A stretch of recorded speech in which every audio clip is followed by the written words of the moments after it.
Welcome everyone to another edition of Play It Through, and on this edition it's Aladdin, brought to us by Sega and Virgin Interactive. In the early 1990s, Sega went directly to Disney in order to obtain publishing rights for Disney properties and work in collaboration with them.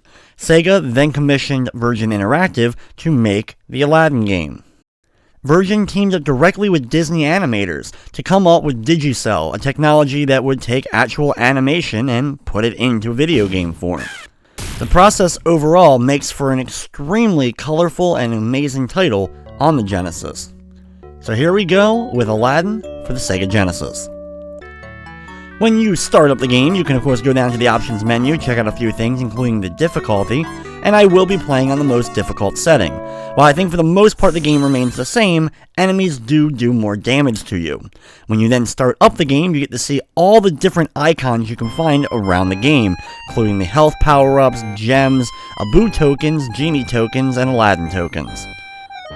You then get your opening cutscene showcasing the story for the game, and then we'll jump into the first level.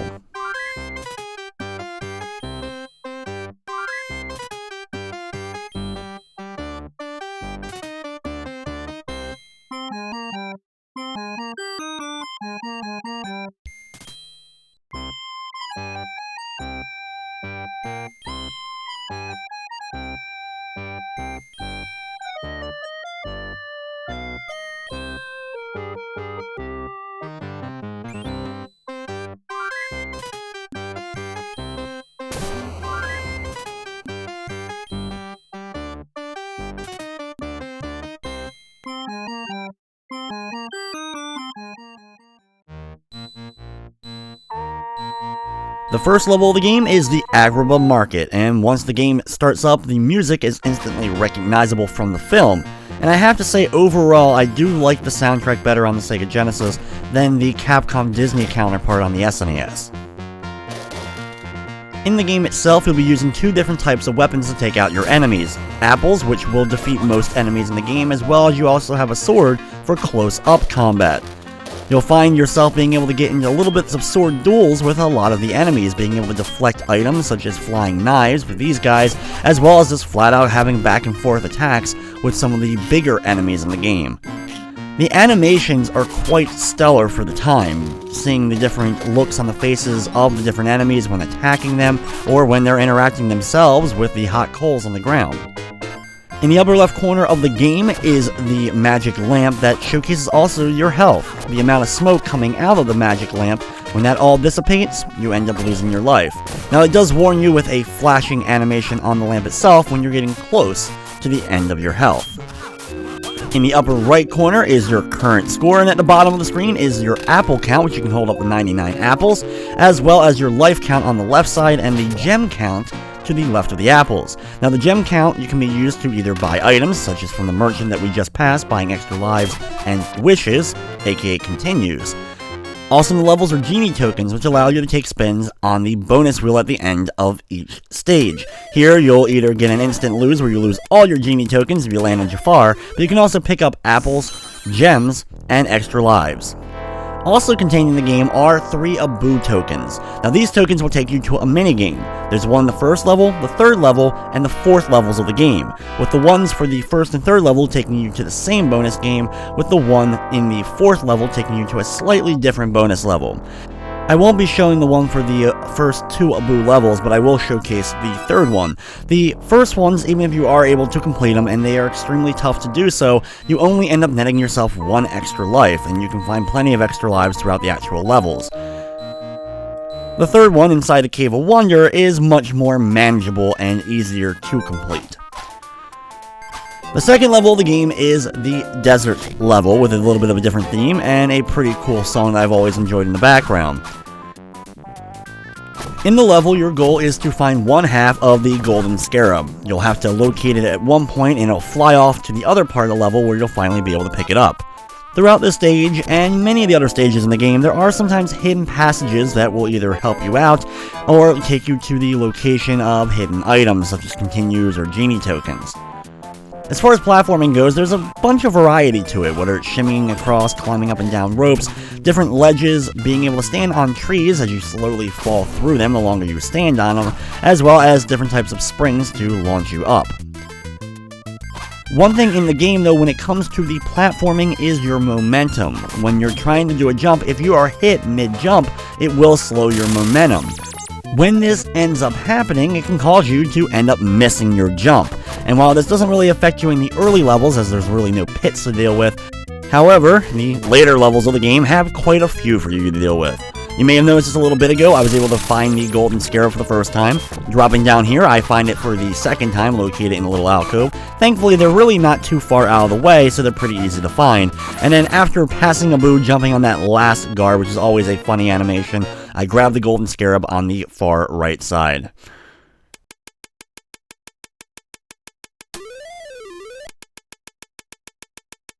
Yeah.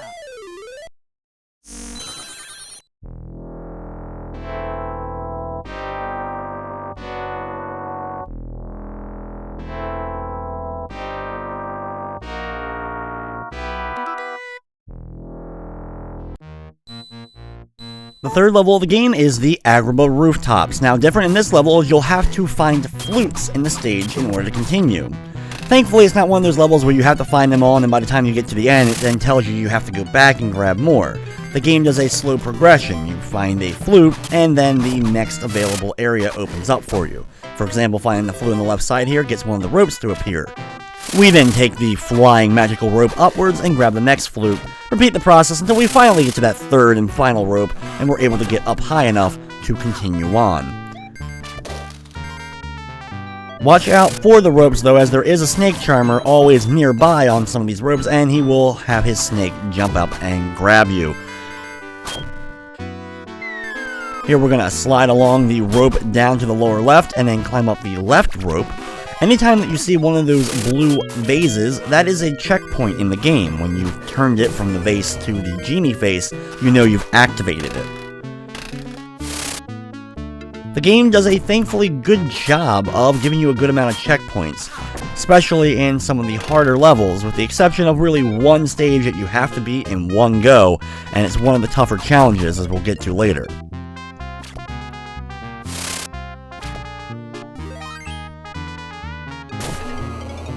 Anytime you see one of the purple lamps laying on the ground and they're unable to hit it, it will take out all enemies nearby. Here is our first mini-boss of the game. This little knife-throwing guy you can get in either to go to the left or right side, in which case if you get him all the way on the left side, you can just keep mashing the attack button to hit him over and over again. Once he's defeated, he'll give you the scarab, as well as the flute will appear on the far right side, allowing the next rope to appear for us to grab onto it and ride across, and it'll collect plenty of extra hearts along the way to replenish the health we may have lost. When you make it over to this right side, it's time for the actual boss stage here. You'll have to jump up and hit this guy with apples directly. Of course, they'll be able to give you some apples if you're low on apples during this segment by going downwards. Just keep jumping over the barrels and time your jumps to hit him each time, and he'll go down in a matter of seconds, and you'll complete the stage.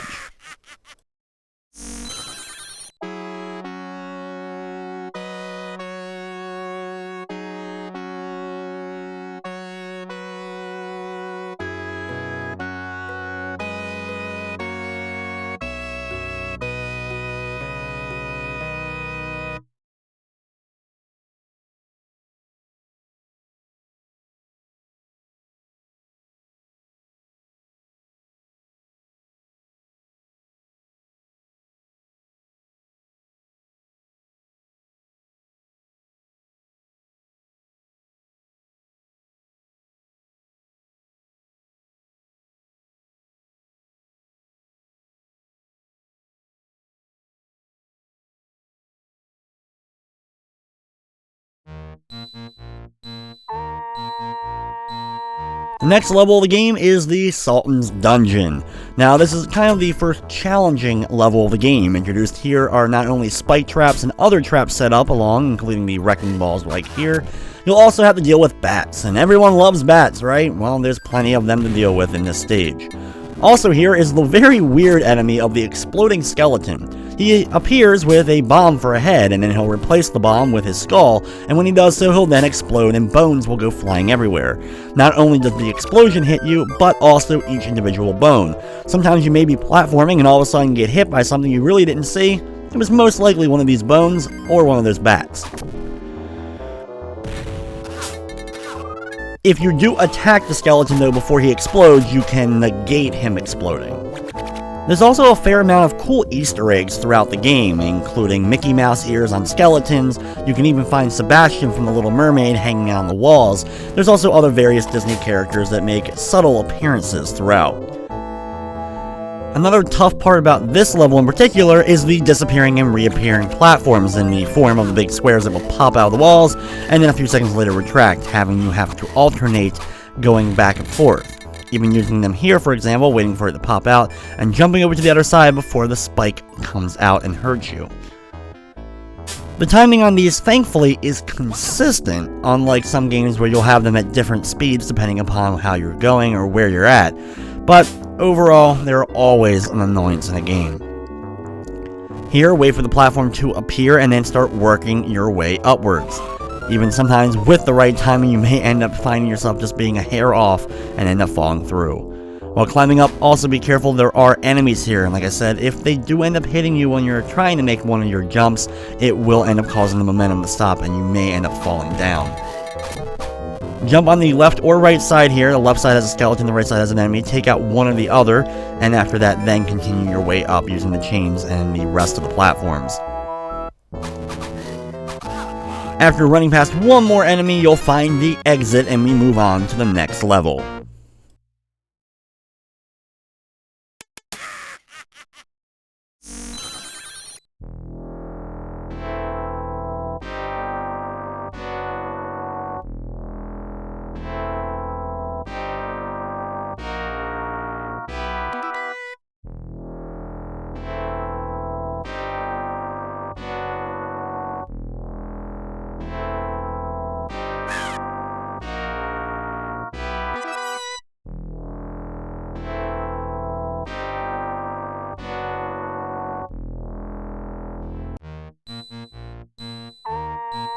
The next level of the game is the Cave of Wonders, and inside of this level, we'll be dealing of course with more bats, but our main goal is to be taking out statues along the way. Like the flutes in the third level of the game, they are, for the most part, in your path. You'll have to look out for a little bit of them, but overall the game is pretty linear, and you'll pretty much be guided towards the statues. While of course on the increased difficulty, the enemies are doing more damage to us, but there's always a decent amount of hearts I've always found laying throughout. Annoying enemy during the course of this stage is those statues that come to life. If you see one, it's guaranteed to come to life, and will start immediately throwing stuff at you. In the upper left corner here is the Abu token for this level. Like I said, it's the only one I will be completing, as it is the easier of the group. And I've always found the awards in all of the Abu games to be pretty lackluster for the effort it's going to take to finish through. Drop down here and hit this statue. As you were coming down, you may have noticed another statue in the upper left when you were coming down. Climb up a couple of these different small stalactites and jump and hit the one in the upper left before jumping and hitting the next statue. Here, you'll find another one of the merchants, but our goal is actually to drop down and land on this platform here. Walk over to the right, and it's time for the next mini-boss. This guy spawns back and forth between the two different platforms. Just keep moving and keep attacking each time he appears. You don't want to be too close because you'll end up taking damage, but you should have a decent amount of space between you and him and be able to still do damage.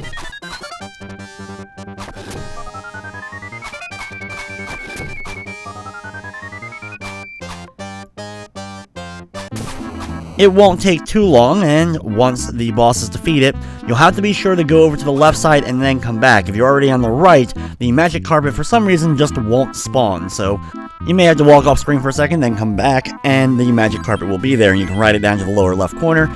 Hit a checkpoint if you want, and gather a lot of health. Now, this platforming here, jumping between the different rocks floating on the water, is one of the tougher platforming parts we've done so far because, like I mentioned before, getting hit by any enemy while jumping slows down your momentum, and you may end up just missing some of these jumps. Then climb through a series of little hidden passages to eventually grab the magic lamp at the top and complete the stage.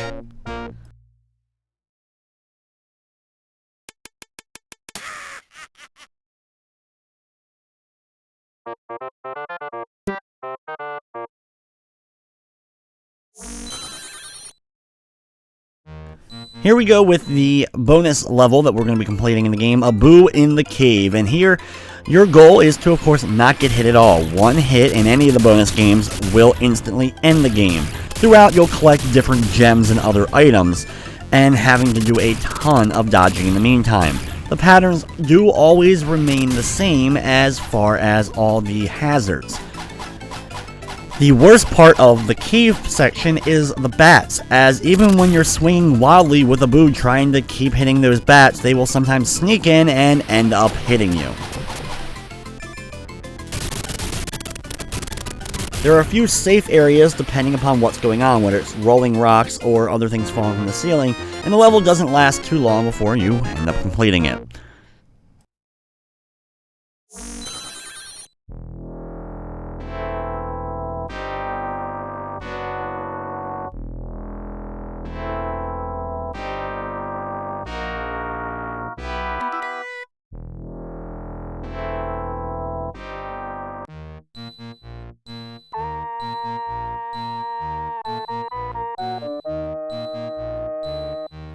The next level of the game is the escape, and this is where the difficulty for the game really ramps up. You'll have two levels escaping the Cave of Wonders in its lava form, the first one being on foot, and the second one, much harder, being on the magic carpet. This level has no checkpoints as you're working your way through, so you'll have to complete it in one go. Thankfully, it's not too long, but there's a lot of traps, including the giant boulders, which will instantly kill you if they make contact with you. And that includes even touching your foot while making certain jumps, so you have to be very careful of this. Also, there will be lava plumes that will come out of the lava, and when you're trying to make jumps over certain platforms, this will hit you, and of course slow you down, causing you to fall down into the lava. Take either the upper or lower path here. I think the upper path is technically easier, but the lower one I can get across faster just doing some quick jumping around the platforms. Here, jump up and grab some health and extra life if you do want so, but just keep running and do a big leap at the end. And if you're able to not get hit by the rock in any way, the magic carpet will save you and you've completed the stage.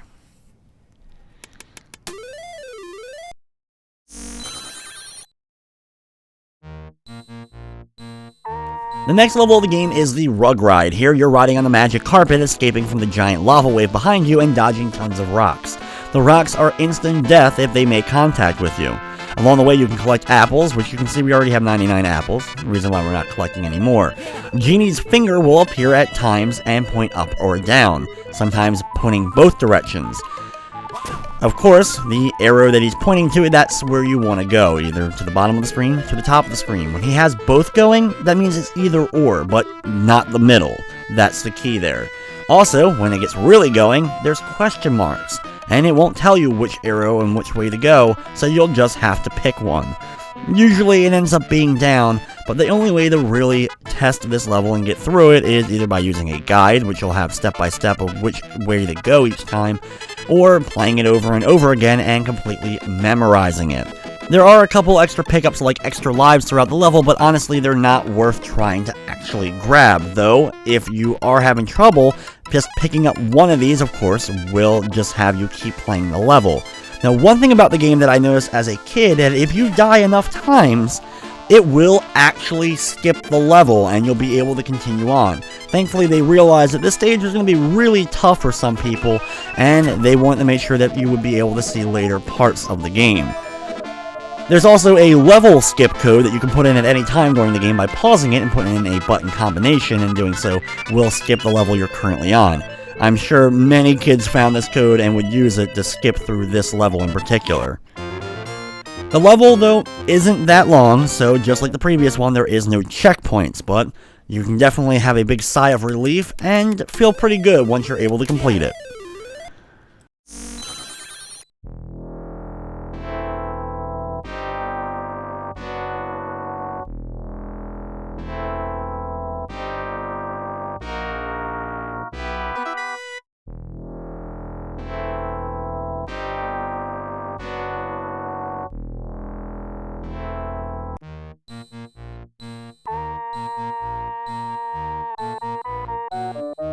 The next level of the game is a much more fun level, and that is inside of the magic lamp. Here, of course, is a very huge variety of various objects that you'll have to platform, jump on, spring off of, most of which are in the shape of Genie's face. Over here, you'll have to spring off of this kind of hidden spring inside of the weird glowingness, and eventually hands will start flowing down from the ceiling, and then you'll be able to jump up them and over the big giant column A. Over here, run over to the far right side, and eventually balloons will start spawning. You'll then have to jump from balloon to balloon. This is one of the trickier areas of this stage because you'll have to time your jumps accordingly, and if you don't do it quite right, there is of course a giant pit over a large portion of this area. To the right of this, you'll then be flicked off of giant genie hands, and you'll have to flick in, of course, the correct directions to get over another giant column, followed by some springs. The sound effects and sound design of the game overall are a joy to listen to and are quite funny during the course of this level in particular. The hardest part, though, is definitely here, with hands that grow and shrink in size. You'll have to be very careful because sometimes one will grow and then shrink immediately afterwards, only to regrow a few seconds later, but that's all it takes for you to fall through and go into a big pit below. Use a couple of more hands to flick you around, sometimes landing on a very, very small hand for the platform, then run inside Genie's big mouth at the end of the level in order to complete the stage.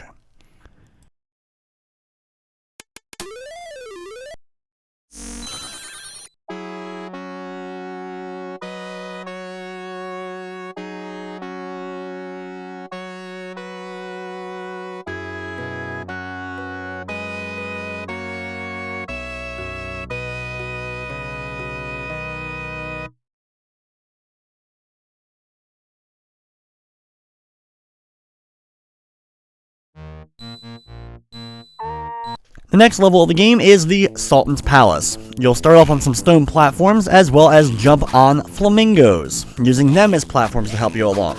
Be careful because the giant rock platforms in the water itself have a really weird hit detection sometimes, as I've actually missed jumps by actually falling through the edges of these platforms. Take out Iago and the other enemies along the way, making sure that they're taken care of before attempting some of these jumps. Like always, momentum is the key.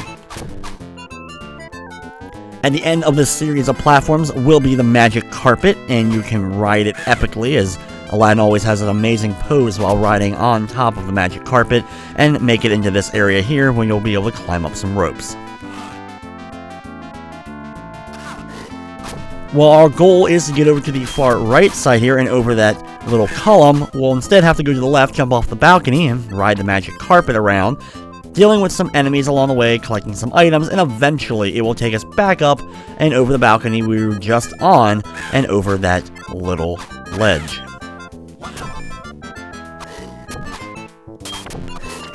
Run through, taking out all the enemies by consistently swinging your sword. If you time it right, you can actually deal with just about every enemy without them actually hitting you. You'll find another magic carpet at the end here. Be careful though, if your health is getting low, while riding the carpet you will run through enemies, so time your hits accordingly so you can hit these guys without getting hit yourself. It's always an annoyance in this game if you end up losing a life while you're riding on top of the magic carpet. When the carpet goes up into the air, jump up and you'll be able to grab this ledge and shimmy across the rest of the way over the next column that we need to get past. Over here, free Abu from the cage, then run over to the right side and drop down the hole here. If you haven't rescued Abu, that magic carpet will actually appear there, not allowing you to pass until you go back and grab Abu. The boss for this level is Iago, who summons ghosts. Just keep throwing apples 3 at a time in order to send Iago into an animation where you won't be able to hit him until he runs through the gear and resets himself. Just keep throwing apples every time he appears, and you should have enough health in order to last through the battle, battling the ghost every now and then, and take him out and move on to the final level of the game.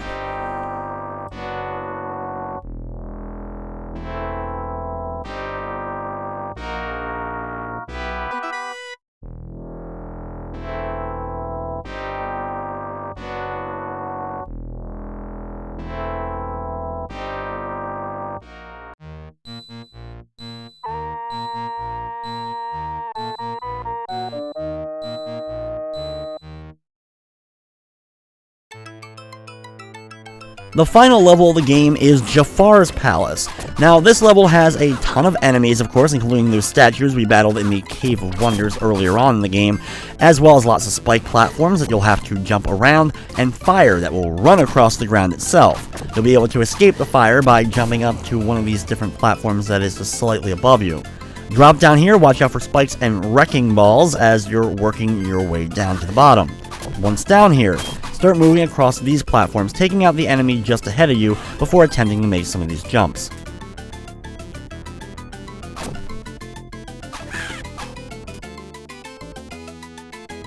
After a series of more wrecking balls, you'll then have a couple of more single platforms to jump, with these ones being a little bit smaller.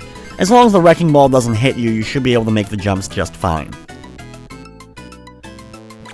Be sure to hit the genie vase at the end of this area. You can jump off this carpet if you want to pick up some extra lives if you have a lot of gems. This is the last opportunity to spend the gems in the game. On the next platform, there's a bunch of those statues. Attack or jump just past them in order to avoid the projectiles that they throw out at you. There is some hearts along the way, and we're getting close to the boss, so you want to try to conserve as much health as you can. Drop down here all the way to the very bottom. Ignore the ropes unless you want to climb up, deal with an enemy, and get another heart. You can jump up here to grab another heart, and then hit this vase, which is the last vase before the boss fight. Get on the magic carpet one more time. You'll ride all around the room and have to deal with any enemies that you didn't take out along the way. So just keep swinging that sword in a timely manner, and you'll be taken to the Jafar battle. For Jafar, I'm going to throw a whole bunch of apples, and when I get onto the right side here, I'm going to stay just a little bit of a distance away from him and keep launching those apples. He'll keep pulling you in his human form, but then quickly turn to the snake form. Here, just stay on this left side, keep throwing apples as long as you have plenty of them, and you should have a good amount of them left, and jump over the fire when he throws them out. Now, if you do run out of apples, you can jump back and forth over him, collecting apples and then throwing them at him once again, still dodging him and the fire.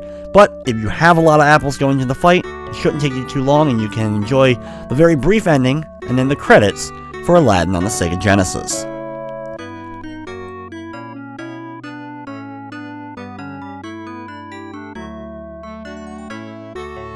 So there you have Aladdin for the Sega Genesis. I think Virgin Interactive did a fantastic job. That digicell process really shined on the Sega Genesis, and I think overall makes the game look and feel better than its SNES version, which is such a rarity when you compare SNES games to Genesis games.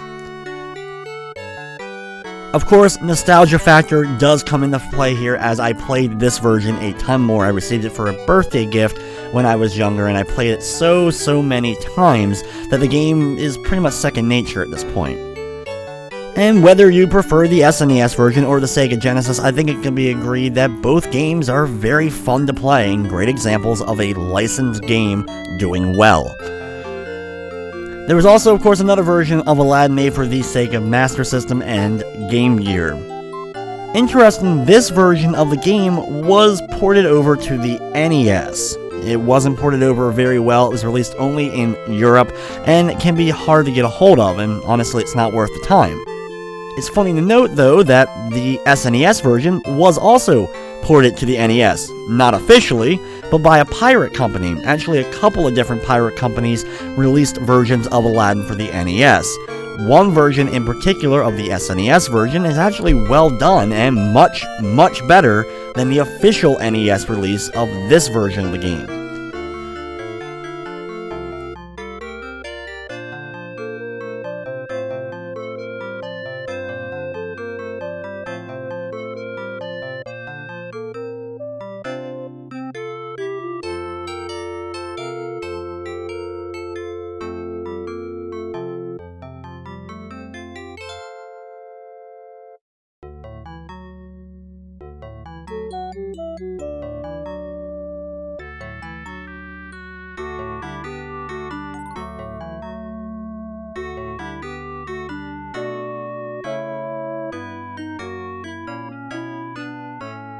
You can see that the game actually has quite a long list of credits. It goes to show how many people worked on the game and what was required to make it as good as it was. The animation alone, I'm sure, took quite a long time to get together and fully release the game.